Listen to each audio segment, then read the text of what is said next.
राम राम भी सारण, और आज है मेरा 75 हार्ड का 30 डे। आज हम टेंसेस के प्रेजेंट इंडेफिनिट को क्लियर करने पर आते हैं और टेंसेस के प्रेजेंट इंडेफिनिट को क्लियर करके रहेंगे। चलो तो फिर वीडियो में आगे बढ़ने से पहले चैनल को सब्सक्राइब कर दो और बेल आइकन को हिट कर दो। अब आगे बढ़ते हैं सीधे। Okay, now see everyone, present indefinite मेरे ख्याल से वो फ्रेम में नहीं आ रहा होगा, बट ठीक है, हम प्रेजेंट इंडेफिनिट को देखते हैं। तो प्रेजेंट इंडेफिनिट समझने से पहले मैंने आपको बोला था कि सब्जेक्ट्स हमें पता होने चाहिए, क्योंकि अगर सब्जेक्ट ही पता नहीं है तो सेंटेंस कैसे बनेगा। क्योंकि सेंटेंस बनाने का बेसिक स्ट्रक्चर होता है सब्जेक्ट, वर्ब और ऑब्जेक्ट, और सब्जेक्ट और वर्ब में हमारा तालमेल बैठना चाहिए। अब हम जान लेते हैं कि सब्जेक्ट कैसे होते हैं। देखो, वैसे तो मैंने इसमें हिंदी में इधर लिख दिया, अभी इंग्लिश भी देखते हैं, लेकिन सब्जेक्ट होते हैं हमारे दो तरह के।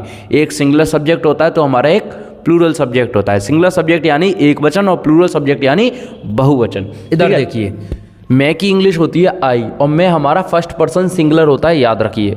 तुम, तू और आप। हम बात कैसे करते हैं, इंग्लिश में बेशक अलग अलग होते हैं तुम, तू और आपका, लेकिन हिंदी में बेशक अलग अलग होते हैं तुम, तू और आपका, लेकिन इंग्लिश में यू होता है। क्या होता है? यू। और यू हमारा सेकंड पर्सन प्लूरल होता है, सेकंड पर्सन होता है, ठीक है। यानी मैं बात करने वाला पहला पर्सन, सेकंड पर्सन यानी सामने वाला व्यक्ति, तो तुम हो गया। नेक्स्ट, वह यह। वह यह किसके लिए यूज़ किया जा सकता है? अभी मैं बात कर रहा हूँ लड़के की, और लड़के के लिए वह यह हम यूज़ कर लेते हैं ही का। नेक्स्ट, वह यह लड़की के लिए शी आ सकता है, चाहे हम उसे वह बोलिए या यह बोलिए। जैसे वह लड़की है, शी इज़ अ गर्ल, यह लड़की है, she is a girl. Next, वह यानी जब कोई चीज़ दूर हो और एक हो तो उसके लिए हम दैट का यूज़ करते हैं। अगर दिस दैट दीज दोज अगर आपको समझना है तो वीडियो का लिंक जो है वो डिस्क्रिप्शन में दिया हुआ है, उधर जाके क्लिक करके उस वीडियो को देख लीजिए, सारी समस्या समाप्त हो जाएंगी। यह की बात करूँ तो यह यानी सिंगुलर हो और पास हो तो उसके लिए दिस का यूज़ करते हैं। ये के लिए हम बात करते हैं यानी दीज, जब कोई चीज़ ज़्यादा हो और पास हो तो दीज। वो यानी जब कोई चीज़ दूर हो और ज़्यादा हो तो दोज। और हम के लिए वी यूज़ किया जाता है, हमारी के लिए अवर यूज़ किया जाता है, वे के लिए दे यूज़ करते हैं जब कोई चीज़ ज़्यादा हो, जब इंसान ज़्यादा हो और दूर हो, आदि यानी एटसेट्रा, है ना। अच्छा, एटसेट्रा की फुल फॉर्म क्या होती है? एट सेट्रा, ये होती है आपकी एटसेट्रा की फुल फॉर्म। नेक्स्ट, इधर आ जाओ भाई, प्रेजेंट इंडेफिनिट के बारे में बात कर रहे हैं, तो प्रेजेंट इंडेफिनिट समझ लो अच्छे से। देखो, अनिश्चितता, काम और आदत। प्रेजेंट इंडेफिनिट, इंडेफिनिट का मतलब समझो सबसे पहले। प्रेजेंट का तो हमें पता है वर्तमान, लेकिन इंडेफिनिट का मतलब क्या होता है? इंडेफिनिट का मतलब होता है कि जब कोई चीज़ हमें अनिश्चित हो, एकदम निश्चित नहीं हो। वैसे तो इसमें बोला जाता है कि वह जाता है, आता है, खाता है, पीता है, नहाता है। अब इसमें तो सर निश्चित है ना कि वो ये काम करता है। मैं काम के निश्चित होने की बात नहीं कर रहा, मैं बात कर रहा हूँ समय के निश्चित होने की, क्योंकि हम टेंस पढ़ रहे हैं और टेंस में समय यानी काल बहुत ज़्यादा ज़रूरी होता है। प्रेजेंट इंडेफिनिट में किस वक्त पर क्या काम हो रहा है ये हमें निश्चित नहीं होता है, तो इसी वजह से हम इसे प्रेजेंट इंडेफिनिट बोलते हैं। क्योंकि डेफिनिट यानी होता है निश्चित, इंडेफिनिट यानी होता है अनिश्चित, है ना। तो इसमें अनिश्चितता होती है कि काम किस वक्त पर होता है, किस समय पर होता है, भले ही वो प्रेजेंट में होता है। समझ में आ गया? इधर बात की जाए तो अनिश्चितता होती है इसमें। फिर क्योंकि टेंस पढ़ रहे हैं तो टेंस के हिसाब से हमारा काम कोई ना कोई आता है, जैसे हंसना हुआ, जाना हुआ, आना हुआ, खाना हो गया, पीना हो गया, मारना हो गया, पीटना हो गया। तो ये सारे क्या है? ये सारे आपके एक्शंस हैं। नेक्स्ट, इसमें आदत वाले सेंटेंसेस आते हैं। जिस कभी भी हमें बताना हो कि कोई आदत है, इस चीज़ को करने में कोई आदत होती है, तब हम पहले सेंटेंस देखो, वह सोता है और तुम उससे बात करते हो। वह सोता है और तुम उससे बात करते हो, इसमें लास्ट में अगर आप देखोगे तो ता है और ती आते हैं। तो हमारा पहला रूल क्या बन गया? पहला रूल हमारा ये बन गया कि जिन वाक्यों के अंत में ता है, ती है, ते है और आदि वाक्य यानी शब्द आते हैं तो वो प्रेजेंट इंडेफिनिट सेंटेंस हो जाता है। ये तो हमें सबको पता है कि पुरानी घिसी पिटी बात होगी, जिन वाक्यों के अंत में ता है, ती है, ते आते हैं वो प्रेजेंट इंडेफिनिट हो जाता है। लेकिन इसके अलावा और क्या क्या चीज़ है?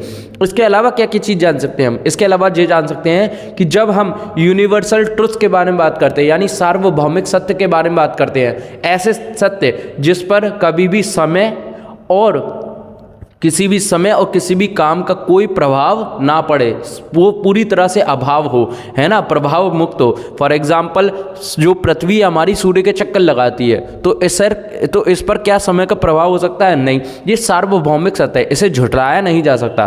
तो जिन चीज़ों को, जिन कथनों को झुठलाया नहीं जा सकता है वो आपके प्रेजेंट इंडेफिनिट के अंदर आते हैं। जैसे इधर देखिए, यूनिवर्सल ट्रुथ मैंने लिख दिया, पृथ्वी सूर्य के चक्कर लगाती है। अब ये एकदम सच बात है कि पृथ्वी जो है वो सूर्य के चक्कर लगाती है। ये भी बात सच है कि चंद्रमा पृथ्वी के चक्कर लगाता है ना। तो ये सारी बात एकदम सार्वभौमिक सत्य है। नेक्स्ट, अच्छा, इसका एक और वो चीज़ बता दूंगा, ठीक है, ये चीज़ हो गई, समझ में आ गया, बढ़िया है। नेक्स्ट अगर बात की जाए तो रूल नंबर 3 साइंटिफिक फैक्ट्स, यानी पानी 100 डिग्री पर उबलता है। ठीक है, अब एक बात बताइए, साइंटिफिक फैक्ट्स यानी ऐसे तथ्य जो साइंस की नज़र से यानी विज्ञान की दृष्टिकोण से अगर देखे जाए तो एकदम सच हों, एकदम सही बैठे हों और उसमें भी कोई गलती ना निकाल पाए। फॉर एग्जांपल मैं बात कर रहा हूँ किसकी, जैसे पानी है, पानी को जब हम उबालते हैं तो 100 डिग्री पर ही उबलता है। अब ऐसा तो नहीं है कि पानी 100 डिग्री पर उबलता था या उबलेगा, कहने का मतलब ये है कि पानी जो है वो 100 डिग्री पर ही उबलता है, इसे झुठलाया नहीं जा सकता, इसलिए ये प्रेजेंट इंडेफिनिट के अंदर आ गया है। वो वाक्य होते हैं जिसमें कोई ना कोई काम होता रहता है या होता ही है। तो इसमें हम बोल सकते हैं कि पानी 100 डिग्री पर उबलता है, water boils at 100 degree Celsius. Next इधर आ जाओ कि आपका रूल नंबर 4 ओ। अब ओ क्या चीज़ है, ओ ओ ओ ओ, देखो रूल नंबर 4 में हम साफ साफ ये बता रहे हैं कि जिन वाक्यों के अंत में ओ आता है वो आपका प्रेजेंट इंडेफिनिट का हो जाता है। इसमें हमेशा वर्ब की फर्स्ट फॉर्म ही लगती है। अब ओ का मतलब क्या होता है, ओ जैसे मान के चलिए अगर मुझे किसी से बोलना हो कि पानी लाओ तो पानी लाओ, अब इसमें ओ आ गया लास्ट में, अब ये प्रेजेंट इंडेफिनिट का बन गया। ठीक है, इधर आओ यानी ये क्या बन गया, ये प्रेजेंट इंडेफिनिट का बन गया। पढ़ लो, अब ये ओ बेशक लो आ रहा है लेकिन अगर उसे संधि विच्छेद करेंगे तो ओ आ रहा है, तो पढ़ लो ये भी क्या बन गया आपका, ये प्रेजेंट इंडेफिनिट का बन गया। तो ऐसे वाक्य भी प्रेजेंट इंडेफिनिट के अंदर आते हैं। नेक्स्ट अगर मैं बात करूँ rule number 5 habitual actions. Habitual actions क्या है, भाई मैं स्कूल जाता हूँ, मान के चलो मैं स्कूल जाता हूँ और ये काम कोई भी आज के समय पर नहीं हो रहा, अभी नहीं हो रहा है प्रेजेंट में कि मैं जा रहा हूँ। इसमें याद रखो हमेशा तातीते आते हैं और इसमें कोई ऐसा नहीं होगा कि रहा है रही है, वो एक अलग स्टेज बन जाएगी इसमें, है ना। ये इसमें तातीते आते हैं और सिंपल सेंटेंस आपका बन जाता है। एक जो आपको बहुत बहुत बहुत बहुत बहुत ज़्यादा इंपॉर्टेंट बात बतानी है मुझे, वो ये है कि आपका सिंगुलर और प्लूरल सब्जेक्ट होते हैं और सिंगुलर सब्जेक्ट के साथ आपकी वर्ब की फिफ्थ फॉर्म लगती है और प्लूरल सब्जेक्ट के साथ आपकी वर्ब की फर्स्ट फॉर्म लगती है। इस बात का हमेशा ध्यान रखना। ठीक है, अभी हम एफर्मेटिव सेंटेंस के बारे में बात कर रहे हैं, इसलिए एफर्मेटिव सेंटेंसेस कौन कौन से होते हैं, एफर्मेटिव सेंटेंसेस क्या होते हैं। एफर्मेटिव सेंटेंस हमारे होते हैं सकारात्मक वाक्य जिसमें कोई भी प्रश्न नहीं पूछा जाता, जिसमें नहीं भी शब्द नहीं आता है। ठीक है, एकदम सिंपल सेंटेंस होते हैं, यानी हम प्रेजेंट इंडेफिनिट के सेंटेंस बोलते हैं। सिंगुलर सब्जेक्ट के साथ V5 लगती है और प्लूरल सब्जेक्ट के साथ V1 लगती है। ये बात मैं आपको पहले भी बता चुका हूँ। अब जो हमारे मन में डाउट आता है वो ये आता है कि सर अगर हम क्या करें कि अगर मुझे बोलना हो मैं जाता हूँ तो सर मैं जाता हूँ कि तो आपने बोल दिया आई गो हो जाएगा, लेकिन क्या मैं जाता हूँ को आई एम गो कर सकता हूँ। देखो अगर आपने आई एम गो करने की कोशिश की तो पूरा सेंटेंस आपका गलत हो जाएगा, आई गो ही एकदम करेक्ट बनेगा, क्योंकि जो रूल होता है ना इसका, जो सेंटेंस स्ट्रक्चर जो बनता है ना वो होता है सब्जेक्ट वर्ब ऑब्जेक्ट। और लेकिन इसमें कौन सी वर्ब आती है, इसमें वर्ब आती है मेन वर्ब V1 या V5। आई के साथ हमेशा V1 आती है। कौन सी आती है आई के साथ, आई के साथ हमेशा V1 आती है, याद रखना। इधर देख लीजिए आई गो हो गया, आई एम गो गलत हो गया। एम क्या चीज़ है, एम है आपकी हेल्पिंग वर्ब, एम आपकी हेल्पिंग वर्ब है, इसलिए गलत हो गया। हेल्पिंग वर्ब तब लगाई जाती है या तो कोई काम लगातार हो रहा हो प्रेजेंट में, या किसी भी चीज़ के बारे में बता रहा हो, कोई काम ना हो। फॉर एग्जाम्पल मैं पढ़ा रहा हूँ, तो इधर मैं क्या कर रहा हूँ, कोई काम कर रहा हूँ, तो कम कर रहा हूँ के लिए अब मैं लगा सकता हूँ आई एम टीचिंग। क्या हो गया, मैंने ये सेंटेंस बना लिया कि मैं पढ़ा रहा हूँ, आई एम टीचिंग। लेकिन अगर मैं बोलता हूँ कि मैं टीचर हूँ, क्या इसमें कोई काम है, मेरे टीचर होने में कोई काम है, मैं टीचर हूँ। अब इस सेंटेंस में कोई भी काम नहीं है, इसलिए मैं इधर आई एम अ टीचर बोल सकता हूँ, आई एम अ टीचर या आई एम टीचिंग। इस तरह से आपका सेंटेंस बन चुका है। लेकिन अगर मैं बात करता हूँ कि मैं पढ़ाता हूँ, अब ये काम होता तो है, मैं बेशक टीचर हूँ लेकिन मैं पढ़ाता हूँ, तो ये काम होता है, हैबिट के रूप में होता है, ताहत ये आ रहे हैं, तो इसलिए इसमें से is am are was were will be has ever हट जाएगा। इसमें क्या होगा, अब इसमें आपका सीधी सीधी बात आपका हेल्पिंग वर्ब हट जाएगी और मेन वर्ब आ जाएगी। अब इधर जान लेते हैं कि इसमें V1 और V5 में से कौन सी किसके साथ लगनी है। देखो आई के साथ मैंने बताया, आई के साथ आपकी V1 लगनी है। ठीक है, नेक्स्ट तुम तू के साथ भी आपकी कौन सी लगनी होती है, तुम तू के साथ भी V1 लगनी होती है। ही के साथ आपकी लगती है V5, शी के साथ आपकी लगती है V5, दैट के साथ लगती है V5, सॉरी मैं इधर आ जाता हूँ, उल्टा हाथ पड़ा, V5 V5 V5।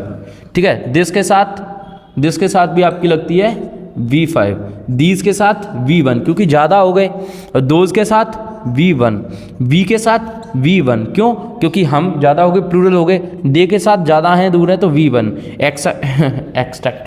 एक्सेट्रा। अब इसमें इतना ही है, ठीक है। ये सब आपने जान ली कि V1 V5 किसके साथ लगनी है, कैसे लगनी है, प्रेजेंट इंडेफिनिट जान लिए, पांचों की पांचों रूल जान लिए कि कैसे कैसे हम पहचान सकते हैं V1 V5। सेंटेंस कैसे पता लगा सकते हैं कि प्रेजेंट का है, पास्ट का है, फ्यूचर का, ये तो हमें पता ही क्योंकि लास्ट में है आएगा। और प्रेजेंट इंडेफिनिट का कैसे पता लगाए, जिन वाक्यों के अंत में ता है, तिये आते हैं वो प्रेजेंट इंडेफिनिट के होते हैं। और चेक कर लीजिएगा यूनिवर्सल ट्रुथ है या नहीं है, साइंटिफिक फैक्ट है या नहीं है, ठीक है, ओ शब्द आ रहा है नहीं आ रहा है, हैबिचुअल एक्शन है या नहीं है। तो ये सारी चीज़ों से आप पता लगा सकते हो कि V1 आएगी या V5 आएगी, या प्रेजेंट इंडेफिनिट का है, या प्रेजेंट कंटिन्यूअस, या किसी और टेंस का है, ठीक है। प्रेजेंट इंडेफिनिट की ये सारी चीज़ें आपको मैंने बता दी है। कल आपको मैं बता रहा हूँ, कल आपको क्या बताऊंगा मैं, कल आपको ये चीज़ और बताऊंगा कि किन वर्ड से, किन कीवर्ड से हम पता लगा सकते हैं कि प्रेजेंट इंडेफिनिट का सेंटेंस होगा या नहीं होगा, ये चीज़ और है। उससे पहले एक चीज़ और जान लो, मैंने बताया था ना कि सिंगुलर सब्जेक्ट के साथ V5 लगता है, प्लूरल सब्जेक्ट के साथ V1 लगता है। अभी हम जानेंगे कि सर कब ऐसा होता है कि मानो सिंगुलर सब्जेक्ट के साथ हमारा V5 लग रहा है, लेकिन उधर S और ES कब लगता है। V5 कौन सी वाली फॉर्म, S और ES वाली फॉर्म। तो S और ES कब लगता है, S कब लगता है और ES किसके साथ लगता है, ये भी अभी जानेंगे। लेकिन उससे पहले 2 से 3 चीज़ और देख लो, सेंटेंस देख लो। जैसे मान के चलो ऊपर जो सेंटेंस लगा है बहस होता है, तो सोने की सबसे पहले तो बहस होता है तो ही। अब लड़का है ये कैसे पता लगाया, क्योंकि ताहे आ रहा है, अगर तीय आता बहस होती है तो शी लगा देता, लेकिन बहस होता है तो ही स्लीप। अब बताइए सही है या गलत है, क्योंकि इधर आप देख रहे हैं, अगर इधर देख रहे हैं आप कि V1 है और इधर है V5, तो ये कौन सी में आना चाहिए, ये V1 में आना चाहिए, V5 में आना चाहिए, ये आना चाहिए आपका ही स्लीप्स में, यानी आपका लग जाएगा S और ES लग जाएगा आपका। समझ में आ रहा है क्यों आ रहा है, क्योंकि आप खुद देखिए सिंगुलर सब्जेक्ट के साथ V5 लगता है, तो ये कौन सा है, सिंगुलर सब्जेक्ट और इसके साथ V5 लग गया आपका, लेकिन ये क्या हो गया, ये आपका गलत हो गया। नेक्स्ट इधर तुम उससे बात करते हो, किससे बात करते हो, उससे बात करते हो। अब इसमें उससे जो है वो तो हो गया आपका ऑब्जेक्ट, लेकिन तुम जो हो गया, तुम हो गया आपका सब्जेक्ट। तो तुम हो गया आपका सब्जेक्ट। अब देखते हैं किस में आएगा तुम, क्योंकि हमने बताया था तुम के साथ तेरी, तो तुम के साथ मैंने क्या बताया था, V1 लगेगी। तुम के साथ तुम, तू और आपके साथ V1 लगती है, तो तुम उससे बात करते हो, तुम बात करते हो, तो यू टॉक टू हिम, उससे बात करते हो। तो यहाँ पे ये सेंटेंस सही हो गया। लेकिन अगर मैं इस सेंटेंस को ऐसे कर दूं, यू